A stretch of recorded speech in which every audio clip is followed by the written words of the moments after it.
오늘 주시는 하나님 말씀 이사야 13장 4절입니다.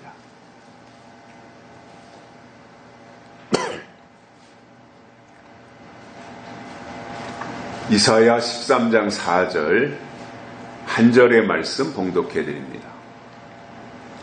산에서 무리의 소리가 나며 많은 백성의 소리 같으니 곧 열국 민족이 함께 모여 떠드는 소리라.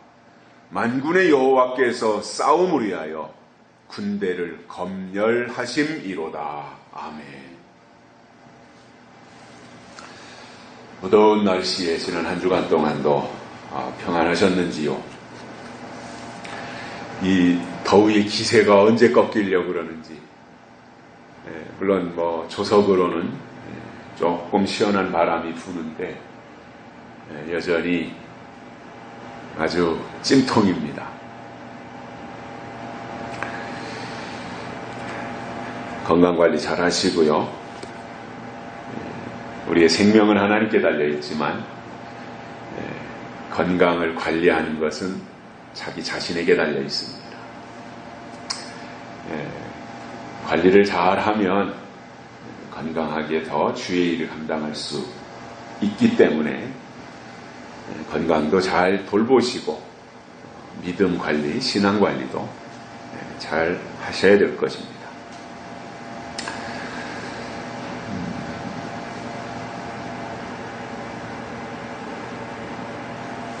초대교회 때부터 시작해서 지금까지를 은혜시대다 이렇게 말합니다.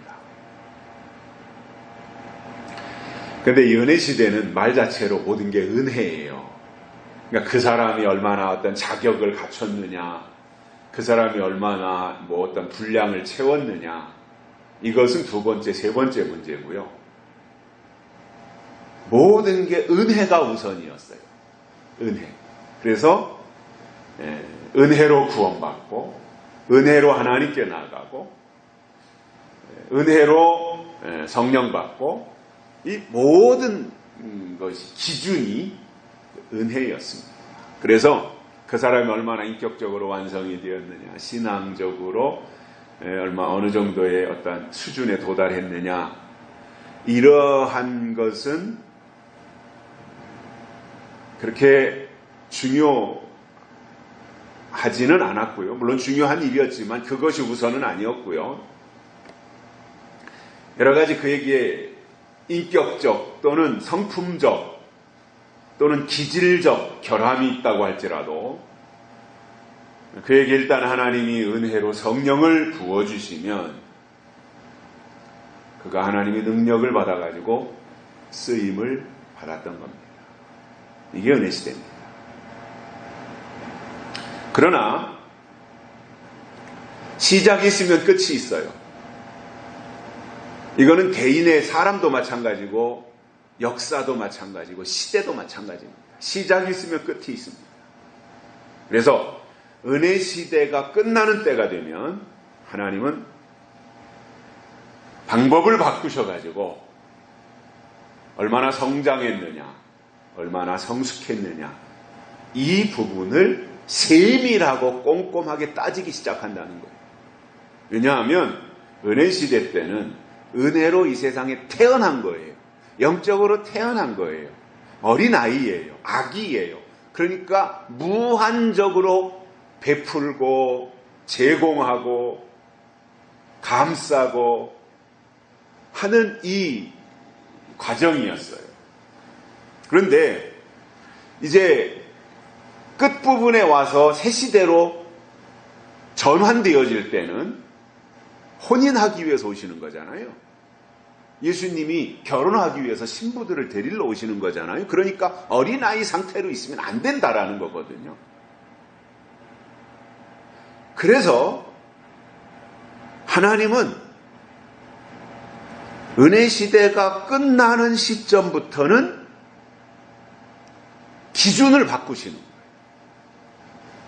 그래가지고 그가 얼마나 성숙했는가라는 부분, 이 성숙에는 신앙의 성숙 또는 인격의 성숙, 성품의 성숙, 이 모든 것을 다 포함하고 있다라는 거예요.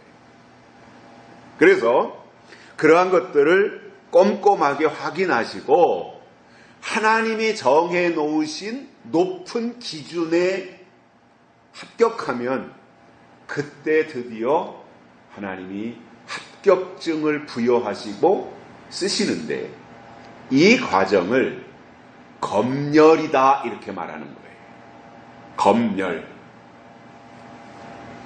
그래서 계시록이 이루어지는 시대에 하나님 앞에 쓰임 받는 사람들은요, 반드시 이 검열의 과정을 거쳐야 됩니다. 그리고 거기에 합격을 해야 됩니다. 이렇게 하나님의 기준이 높아지는데, 하나님이 사람을 선택하는 기준이 까다로워지는데, 여전히 믿습니다만 연발하고 있으면 믿음이라고 착각하는 것은 하나님이 하시려는 일과는 너무나도 동떨어진 거리가 먼 어린 아이일 수밖에 없습니다. 앞으로 용의 세력으로 나타나는 이 악한 세력들과 싸워야 될 이 마지막 전쟁이 남아있거든요. 근데 그 싸움에 하나님이 어린아이를 데려다 쓰실 수 있겠습니까? 다 용도에 맞아야 되잖아요. 동네에서 어렸을 때 6살, 7살, 8살, 9살 먹은 아이들끼리 동네 골목, 동네 마당에서 놀 때 구슬치기하고 놀고 딱지치기하고 놀 때 그때도 서로 우기고 티격태격 싸울 수 있어요. 네가 옳으니 내가 옳으니. 그것도 어떠한 좁은 의미의 전쟁인 거잖아요. 근데 그거는 아주 수준이 낮은 상태의 싸움인데 마지막 악한 세력들의 이 실력은 고도화됐다는 거예요. 용으로 나타나고 용으로 등장하니까. 그러면 그러한 세력들과 싸워야 되고 그러한 용과 전쟁을 해야 되는 판에 동네 골목에서 구슬치기 하는 정도의 실력, 그런 정도의 수준의 사람을 데려다가 용하고 싸움을 붙여놔서 게임이 되겠냐 말이에요. 어린 아이에게 무슨 분별력이 있습니까? 어린 아이에게 뭔가 이렇게 판단할 수 있는 능력이 얼마나 됩니까? 어린 아이에게 무슨 어떤 상황을 보고 어떠한 그 사실을 보고 그것을 판단할 수 있는 능력이 얼마나 있겠습니까? 무슨 식별력이 있습니까? 어린 아이에게. 그저 어린 아이는 관심이 사탕, 과자 이런 것이지 거룩한 것에 어린아이는 관심이 없어요. 신앙적 어린아이도 땅의 것에 관심이 있고 물질에 관심이 있고 세상 것에 관심이 있지 거룩한 것, 신령한 것, 하늘의 것 관심 안 가집니다. 이 신앙이 어린아이 신앙이라는 겁니다. 하나님이 그런 어린아이의 신앙을 쓰시지 않는다는 거예요.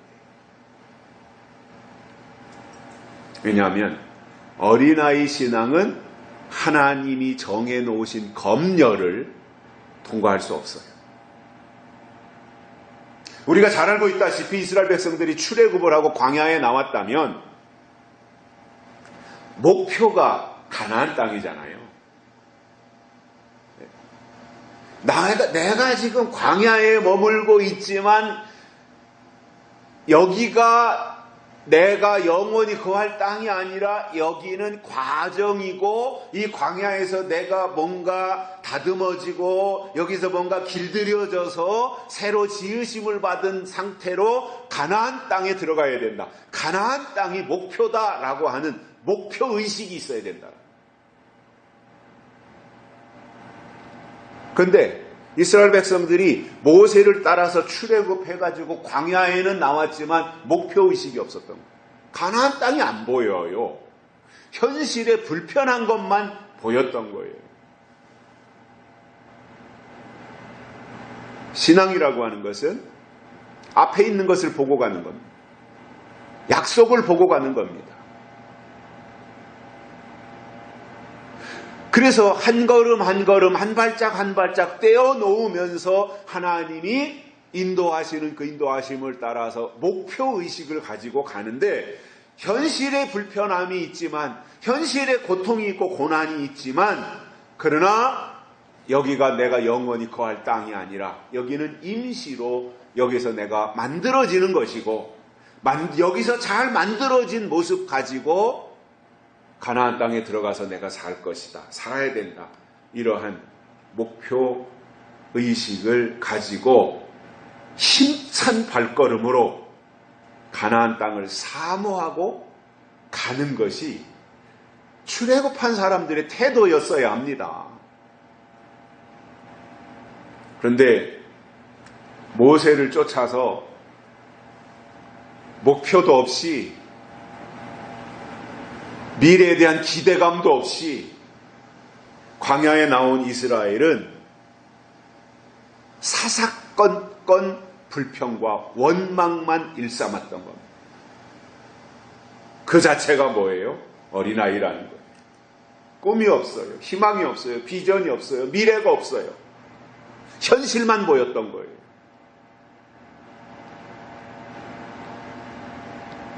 이러한 사람들이 하나님의 검증을 통과할 수 있겠습니까?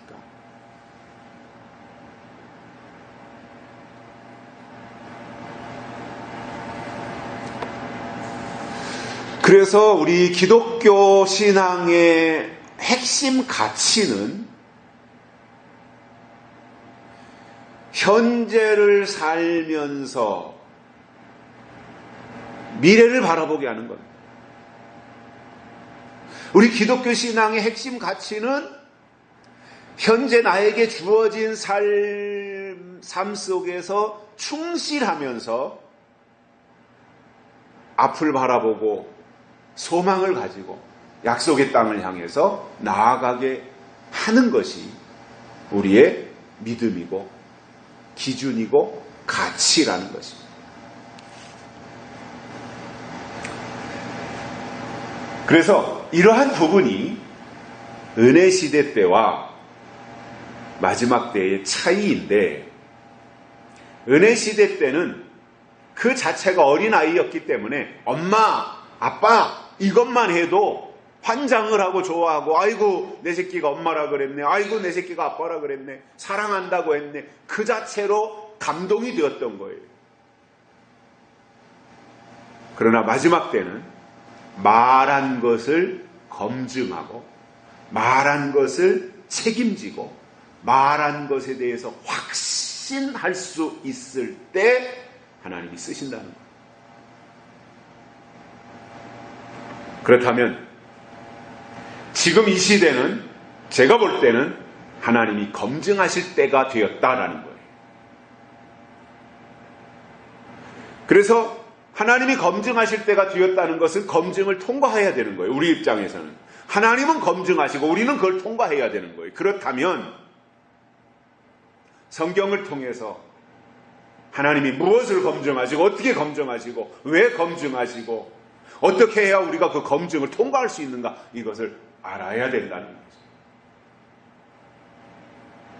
그래서 오늘 본문 4절에서는 하나님이 산에서 군대를 검열하신다고 하였는데, 이 검열하실 때가 되면 어떤 일이 일어나는지 본문을 통해서 오늘은 두 가지를 깨닫고 은혜를 받겠습니다. 첫째로, 많은 소리가 있습니다. 오늘 본문에 그렇게 나오죠. 많은 백성의 소리 같으니, 무리의 소리가 있는데 그 소리가 얼마나 컸든지 많은 백성들의 소리 같다, 이렇게 말합니다.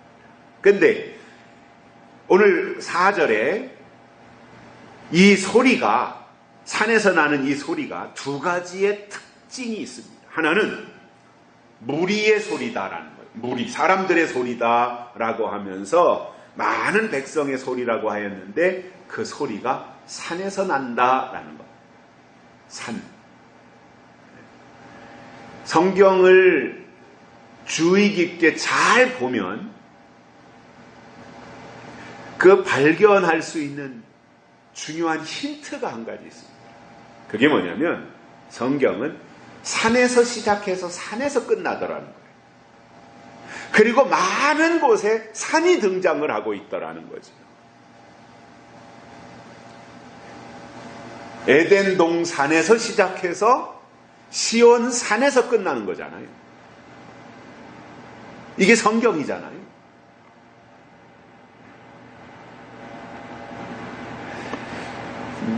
산이 중요한 이유가 있습니다. 창세기 19장에 보시면 소돔과 고모라 성에 아브라함의 조카 롯이 살고 있었는데 거기가 심판을 당하게 되었어요. 그래서 멸망을 당하게 되는데 그때 천사가 롯에게로 갔습니다. 조카 롯에게로 가가지고 산으로 도망가서 멸망을 면해야 된다. 빨리 산으로 도망가라. 이렇게 지시를 했습니다. 그 지시를 따라서 롯이 산으로 도망간 거예요. 부인은 도망가다가 뒤돌아봐서 소금기둥이 됐던 것이고. 그래서 롯에게도 산으로 도망가서 멸망을 멸해라. 그래서 산이 등장을 합니다. 마태복음 24장에서 예수님은 멸망에 가증한 것이 거룩한 곳에 선 것을 보거든 유대에 있는 자들은 산으로 도망하라. 이렇게 말씀하고 있어요. 여기서도 산이 등장해요. 산으로 도망하라. 계시록 14장에서 예수님의 다시 오시는 장면이 등장을 하면서 예수님은 시온산으로 강림하신다. 이렇게 말씀하고 있습니다. 그 산으로 도망가라 라고 했을 때 이 말은 피난하라고 하는 뜻입니다. 피난. 근데 이 피난하라고 한 이 산이 뭐 가야산이라든가 또는 계룡산이라든가 하는 식의 이 산이 아니라 하나님의 약속이 있는 거룩한 산을 말합니다. 그래서 마지막 때가 되면 많은 백성이 하나님이 정한 산으로 몰려드는데 1절에서 이 산 이름이 나와요. 자산이라 그랬어요. 자산. 13장 1절에서. 2절에서 자산. 그러면 자산이라는 것이 뭐냐면 붉은 산이라는 거예요. 붉은 산. 자색. 옷 나오잖아요. 자색. 빨간색을 말하거든요. 그러면 산은 팔아야 되잖아요. 나무가 있고. 근데 붉은 산은 뭐예요? 나무가 없잖아요. 황폐한 산이라는 거예요. 황폐. 우리나라도 그 일본 식민지 36년을 겪으면서 우리나라가 삼천리 반도 금수강산이었거든요. 과거에. 근데 일본 식민지 36년을 지내면서 일본 사람들 우리나라의 산에 있는 좋은 나무들을 다 베간 거예요. 그래서 산이 벌거숭이가 되었던 거예요. 산에는 나무가 있어야 되는데 다 나무를 잘라갔으니까 벌거숭이가 됐을 때 제가 초등학교 다닐 때도 식목일이면 산에 가서 나무 심기, 식목일 행사를 했었죠. 그때 그 심었던 나무가 벌써 이제 한 50년 이렇게 되니까 어쩌다 그쪽 지역을 지나다 산을 보면 울창해졌더라고요. 아, 그때 내가 심은 나무가 이렇게 무럭무럭 자라서 울창한 숲이 되었구나. 벌거숭이 산이 숲이 되었구나. 그런 것을 볼 때, 아, 나도 뭔가 산이 푸르러지는데 어렸을 때 학교에서 시켜서 억지로 했지만 일조를 했구나, 이런 마음도 들더란 말이에요. 근데 여기에 자산, 붉은 산이 황폐해진 겁니다. 거기로 모여들고 거기에서 무리의 소리가 난다라는 것. 다른 하나는 열국 민족이 함께 모여서 떠드는 소리가 난다라는 것. 떠드는 소리. 무리의 소리, 떠드는 소리. 뭐 비슷한 얘기이긴 합니다만은, 그러니까 이 말씀이 이루어질 때가 되면 열국에 있는 민족들이 자산으로 모이는데 조용히 모이는 것이 아니라 시끄럽게 떠들면서 모이는 거예요. 아니 뭐 사람이 모이는 곳이 조용하겠습니까? 시끌벅적한 거잖아요. 장날 시장에만 가봐도 얼마나 시끌벅적합니까? 그런데 이러한 차이는 있어요. 뭔가 이렇게 성숙한 사람들, 지식인들, 뭔가 인격적으로 이렇게 어느 정도의 수준에 도달한 사람들이 모이면 조용하고 어떤 주장을 펼치더라도 논리적이고 사실에 입각해서 설명을 하는 거예요. 그러니까 시끄러울 이유가 없어요. 그런데 어린 아이들이 모이거나 이 무슨 장사꾼들이 모이거나 그러면은 시끄러운 거예요. 떠들썩한 겁니다. 그래서 저는 여기서 이 떠든다라고 하는 것은 영적으로 성숙하지 못한 사람들의 모습이다, 이렇게 보는 거예요. 자, 이들이 모이면 뭐예요? 성숙하지 못한 사람들이 모이면은 너나 할 것 없이 뒤질세라, 약호 죽지 않으려고 자기 자랑을 늘어놓고 물어보지도 않았는데 자기를 과시하려고 그러고 없는 것까지 끄집어내서 과장하고 거짓말까지 섞어가면서 이렇게 과시하는 거예요. 그러니까 시끄러울 수밖에 없잖아요. 누구 한 사람이 말을 하면 듣는 사람이 많아야 되잖아요. 서로 들으려고. 누군가가 말을 하면 들어야 되잖아요. 이건 성숙한 태도예요. 그런데 저 사람이 말하는데 뒤질세라, 이 사람도 말하고 저 사람도 말하고 거기에 100명이 모이면 100명이 다 서로 자기 말만 하고 있다. 그러면 시끄러울 수밖에 없죠. 듣는 사람은 없고 말하는 사람만 있다라면 그거는 상식적이지 못한 거지요.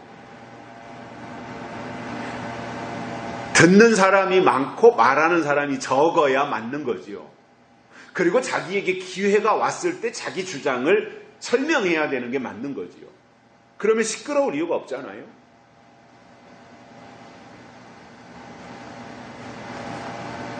그래서 이러한 어린아이의 수준의 사람들은 뭐냐면 하나님이 인정하시느냐 안 하시느냐 여기에는 관심이 없어요. 하나님의 뜻이냐 아니냐 이건 관심이 없는 거예요. 그리고는 내가 주의 이름으로 선지자 노릇했고 내가 주의 이름으로 귀신을 쫓았고 내가 주의 이름으로 많은 권능을 행했다. 서로 그것만 말하고 있는 거예요. 때가 어떠냐, 법이 어떠냐, 뜻이 어떠냐 여기에는 관심이 없더라는 거예요.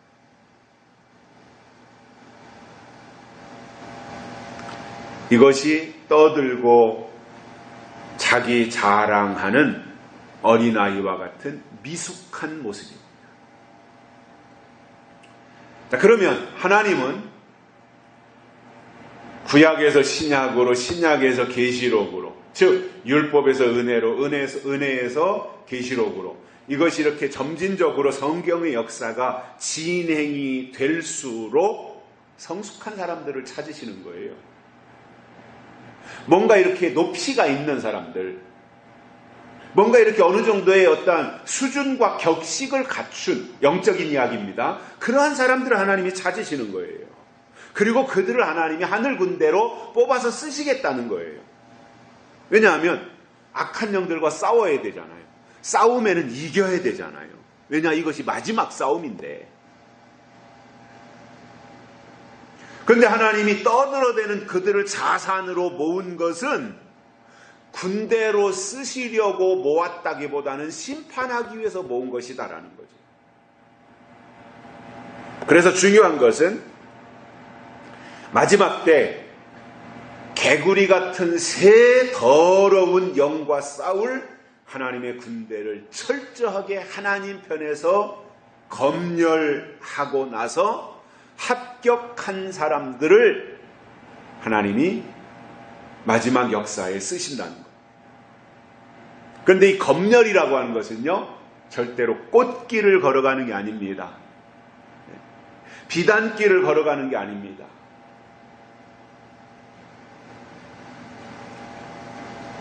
대통령들이 외국에 방문을 하면 공항에서 내려서 이제 환영을 하잖아요. 국빈 어디 이동을 한다든가 하는데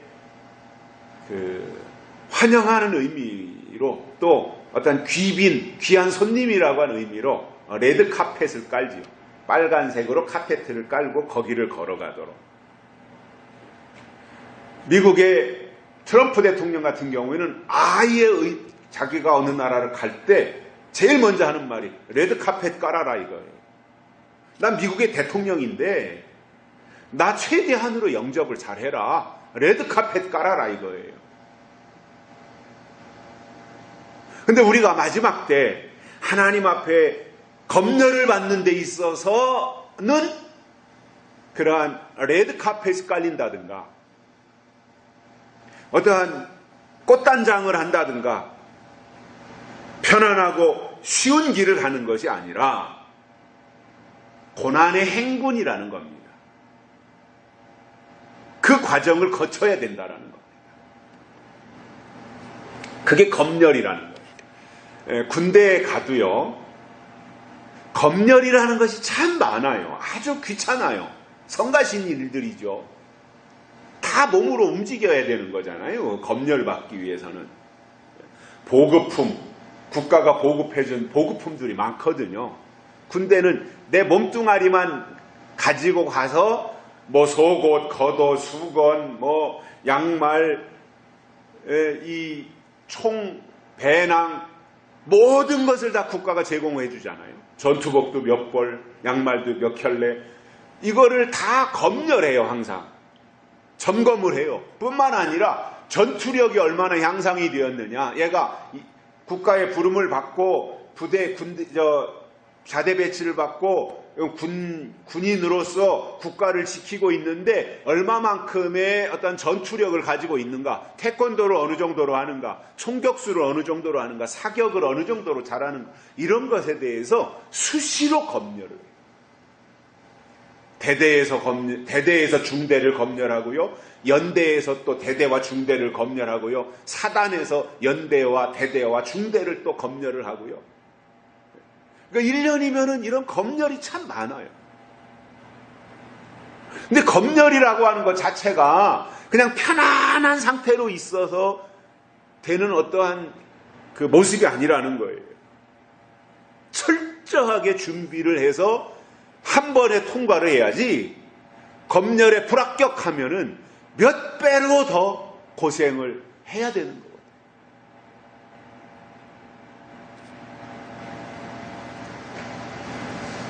하나님도 검열하고 쓰시는데 그 과정 속에 고난과 고통이 있지만 그 속에서 믿음이 자라고 영이 성장하면 하나님이 그 자체를 보고 계시다라는 거예요. 고난 속에, 환난 속에, 고통 속에 검열하면서 그 속 사람이 지금도 자라나고 있다라고 하는 그 자체가 하나님의 기쁨이 된다라는 것. 두 번째로는 싸움을 위하여 산에서 군대를 검열하신다라는 겁니다. 여기서 검열은 개개인의 신앙을 검열하는 거예요. 개개인의 어떤 믿음과 사상을 검열하는 거예요. 변함이 없는지, 한결같은지, 중심이 반듯한지, 약속 신앙을 지속하고 있는지, 예수님 중심인지, 성경 중심인지, 하나님의 마음을 지금 그가 품고 있는지, 이러한 것을 검열하신 후에 최상품을 골라서 하나님의 일에 쓰신다는 겁니다. 서두에서도 말씀을 드렸다시피 은혜 시대 때는 은혜가 우선이었어요. 그러니까 은혜 시대 때는 검열이라는 것이 없었습니다. 그러니까 약점이 있고 모자란 부분이 있어도 믿습니다만 잘하면, 하나님의 성령을 받으면 그냥 불완전한 그 상태로 하나님이 쓰셨어요. 그러니까 그때는 만들어지는 게 우선이 아니에요. 그냥 그 마음에 하나님의 영을 부으셔서 그를 통해서 역사하셨던 거예요.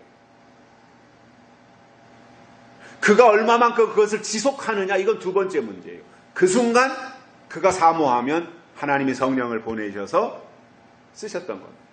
그것이 은혜 시대였고, 은혜 시대에는 검열이라는 것이 없었습니다. 그냥 어느 정도 저 사람과 이 사람을 비교해서 이 사람이 하나님을 더 갈망하고 있구나, 그 모습만 있으면 하나님이 성령을 보내고 쓰신 거예요. 이게 초창기라고 하는 것은 그런 거예요. 다 초창기 때는 좀 수월한 게 있어요. 모든 게. 우리나라도 보면 1955년부터 1963년, 64년 이 무렵까지를 베이비 붐 시대라고 하죠. 베이비 붐 시대. 일본 식민지 끝나고 6.25 전쟁 끝나고 나서 이제 산하 제한 없이 아이를 많이 낳았던 시대. 그래서 한 집에 보통 자식들이 6, 7은 보통으로 있었던 그 시대.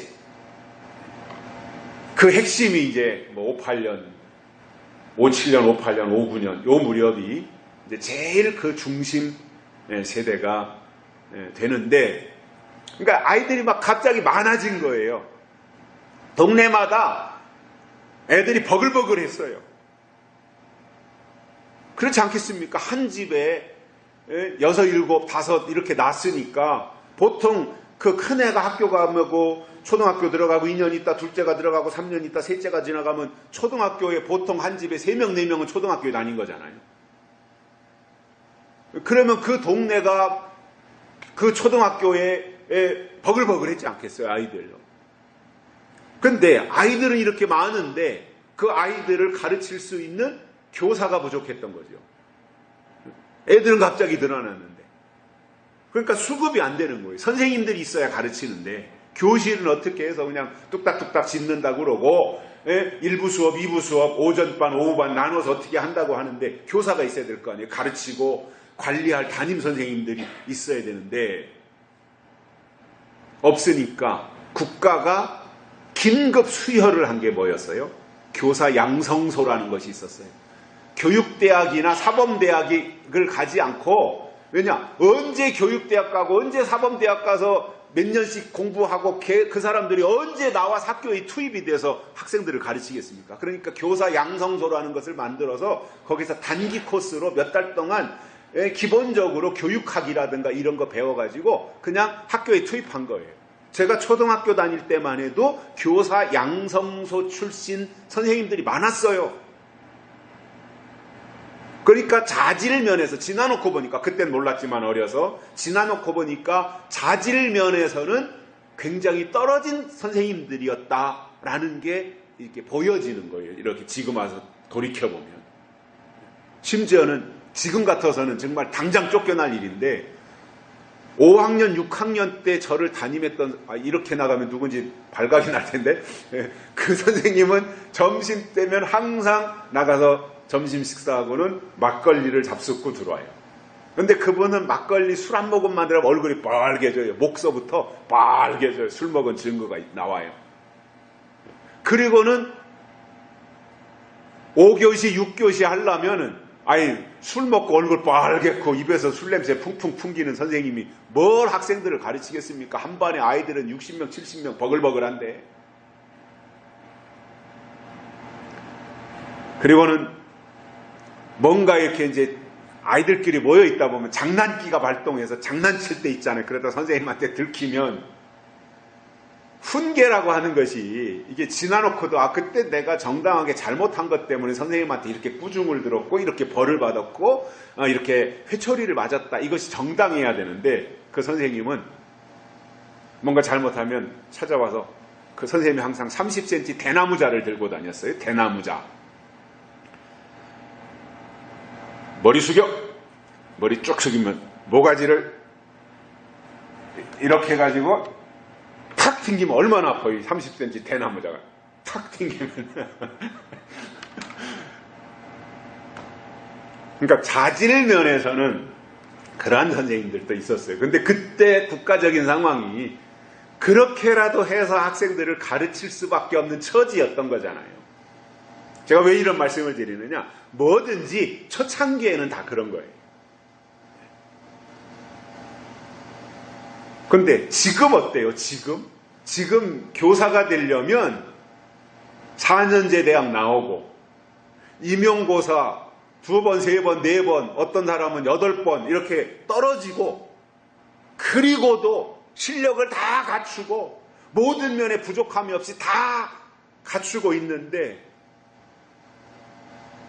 나는 교사가 되고 싶은데 교사 되는 과목도 다 들었고 교사 자격증까지도 다 받았는데 국가가 시행하는 임용고사를 합격해야 정식 교사가 되어서 학교로 발령을 받는데, 임용고사 시험이 너무 어려우니까 몇십 대 1 이렇게 되니까 교사 자격증을 가지고 있음에도 불구하고 교사를 못하는 사람들이 우리나라의 부지기수잖아요. 언제는 없어서 양성소 만들어 놓고 거기서 그저 한 3개월에서 6개월 동안 이렇게 배워가지고 그들이 현장에 투입돼서 어린 학생들을 지도했던 때가 있는데, 지금은 오히려 자리가 없어가지고 실력을 갖추고 자격을 갖추고 있음에도 불구하고 학교의 교사로 투입이 되지 못하는 이러한, 그래서 교사 되기가 하늘의 별 따기인 이러한 시대가 되었단 말이에요. 그러니까 초창기에는 뭐든지 다 수월하고 쉽지만 이것이 진행이 되고 계속 가면서 점점 거기에 보완이 되어지고 강화되어지고 까다로워지고 어려워지고 이렇게 되는 거잖아요. 마찬가지로 마지막 때 하나님의 검열을 잘 받고 하나님의 기준에 맞아야 하나님이 쓰시기 때문에, 하나님이 무엇을 검열하시는지, 하나님이 어떻게 검열하시는지 이것을 잘 알아야 하고, 그래야 우리가 그 기준에 그 검열을 합격할 수 있기 때문인데, 제가 이 부분을 좀 더 구체적으로 말씀을 드리면, 첫 번째, 하나님이 검열하시는 방법이 있습니다. 구약 성경에 보면 미디안 군대였지요. 기드온의 군대를 보내가지고 이제 미디안의 군대와 싸워야 되는데, 그때 하나님이 기드온의 군대를 선발하십니다. 3만 명이 넘는 사람들이 징집이 되어서 왔는데, 하나님은 숫자가 많으니까 추려서 돌려보내는데, 하나님이 검열하신 적이 있어요. 최종적으로 물 먹는 방법을 보시고 물을 손으로 떠서 먹는 사람을 하나님이 선별하셨는데 그것이 검열하신 방법이었던 겁니다. 여기서 알아야 될 것은 하나님이 그들에게 몇몇 사람들에게 야 내가 물 먹는 모습을 보고 너희들을 선발할 거니까 너희들은 물 먹으라고 저 냇가로 하천으로 데리고 가면은 그냥 아무렇게나 물 먹지 말고 물을 손으로 잘 떠서 예쁘게 먹어라. 그러면 내가 너희들 뽑아주겠다. 이렇게 말해준 사람이 아무도 없었어요. 하나님. 근데 10,000명이나 되는 사람을 데리고 가서 물을 먹으라고 했더니 어떤 사람은 머리를 쳐박고 먹고 어떤 사람은 주둥이를 갖다 대고 먹고 그런데 어떤 사람은 손으로 떠먹는 사람이 있더라 이거예요.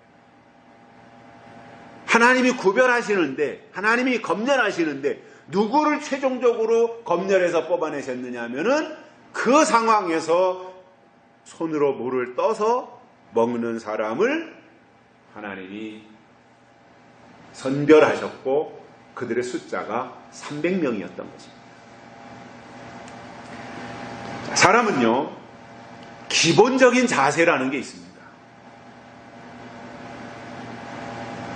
사람이기 때문에 동물이나 이런 것들이 가지고 있지 않은 사람이기 때문에 가지고 있는 기본이라는 게 있어요.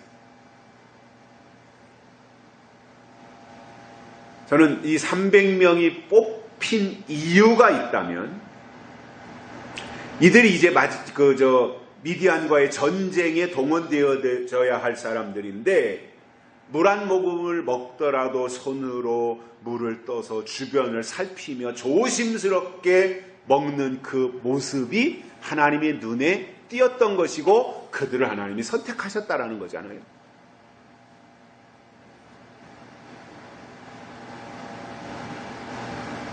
그러니까 어떤 경우도 경계심을 잃지 않는 거예요. 전쟁에 나갈 사람들에게 있어서 중요한 게 그거거든요. 어떤 상황에서도 경계심을 늦추지 않는 거예요. 적이 어디로 올지. 그러니까 물을 먹는 데 있어서도 경계하면서 먹었다라는 거예요. 주변을 살피면서.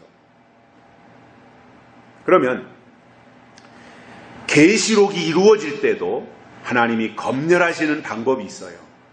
그것이 뭐냐면 작은 책을 어떻게 먹는가 이것을 보시고 추리실 때 작은 책을 꿀처럼 먹고 사모함으로 먹는 사람을 뽑아내신다라는 겁니다.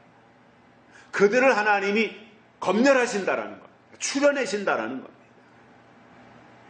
그래서 항상 우리는 기드온 때 기드온의 용사든 마지막 때 하나님이 쓰실 하나님의 군대든 중요한 것은 늘 주변을 살피며 경계를 늦추지 않는 이 모습이다라는 겁니다. 두 번째로 검열하시는 목적이 있습니다. 왜 검열하시는가?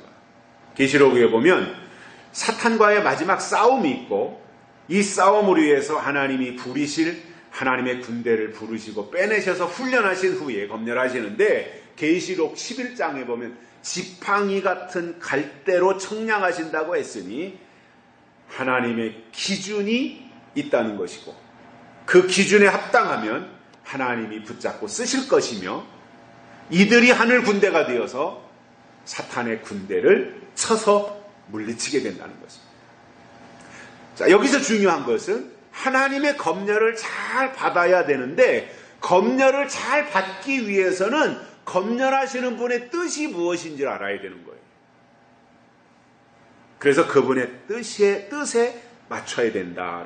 세 번째로는 그렇다면 무엇을 검열하시는가 하나님이 신앙이 바로 되었는가 사상이 올바로 되었는가 기도의 사람인가 생활의 태도가 반듯한가 말씀 앞에 순종하는가 이런 것에 대해서 하나님이 검열하십니다. 즉 하나님이 이 시대에 주신 하나님의 명령과 하나님의 요구가 있잖아요. 그것을 얼마나 수용하고 그것을 마음에 담고 그 방향으로 가고 있는가 하는 것을 하나님이 검열하신다는 거예요. 자, 이렇게 검열을 하실 때 이 검열을 잘 통과하면 검열받은 종에게 주시는 6가지의 복이 있습니다. 그것이 이사야 13장 2절과 3절에 나와요. 6가지가 있는데 첫째로 자산 위에 기호를 세우게 하신다라고 했습니다. 황폐한 산 위에 기호를 세우게 하신다라는 이 말은 회복과 새로운 시작을 알리는 거예요. 깃발을 새로 세우는 거예요. 두 번째로 존귀한 자의 문으로 들어가게 하신다, 이 말씀이 있습니다. 존귀한 자의 문 이름이 존귀한 자의 문이에요. 거기는 아무나 못 들어가요. 존귀한 자만 들어갈 수 있어요. 예루살렘 성전도 보면 문이 많잖아요. 양의 문도 있어요. 제사 지낼 때 들어가기, 제물들을 데리고 들어가는 문이 있었어요. 따로. 예루살렘 성 안에서 사람이 죽으면 그 시체가 나가는 문은 따로 있어요. 아무 문으로 나가는 게 아니에요. 다 문 이름이 다 있었단 말이에요. 우리나라 한양, 옛날에 조선시대에 임금이 살던 한양, 거기도 문이 다 있잖아요. 남대문도 있고 동대문도 있고 서대문도 있고 흥인지문도 있고 거기에도 다 문이 있어요.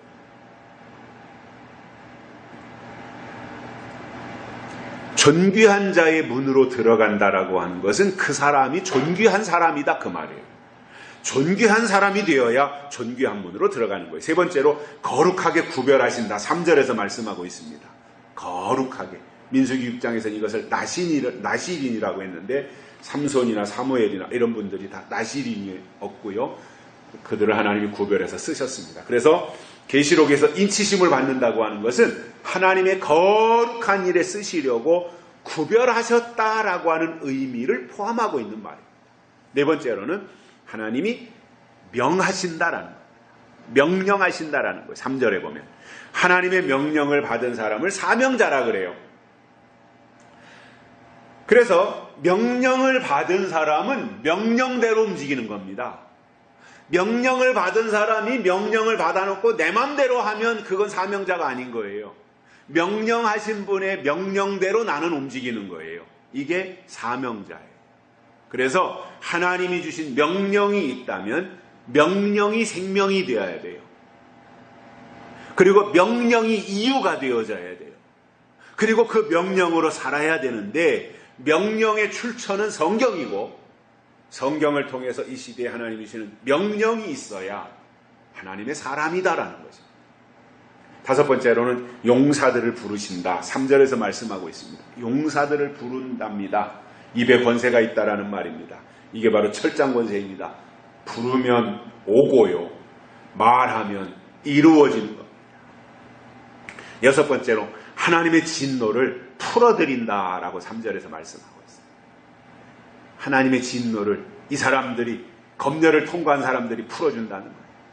하나님의 원수가 있지요.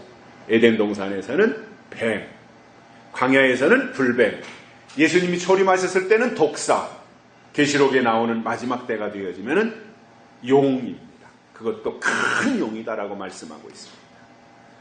이들을 다 마지막 때가 되면은 심판하시는데 검열받은 종들을 통해서 심판하시고 이때 가면 드디어 여자의 후손인 해를 입은 여자를 통해서 나타나는 철장권세 받는 그 아들을 통해서 뱀의 후손의 머리통을 박살내는 그 마지막 역사를 이루는 것이고요.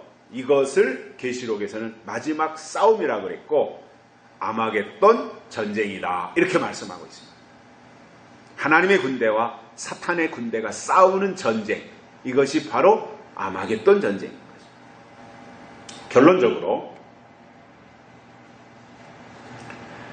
지금 하나님은 마지막 악한 영들과 싸울 사람들을 찾고 계시고 그들을 통해서 남은 일을 이루실 텐데 그 마지막 그 중요한 일을 이룰 사람들을 하나님이 선택하실 때 대충 이름이나 걸쳐놨다든가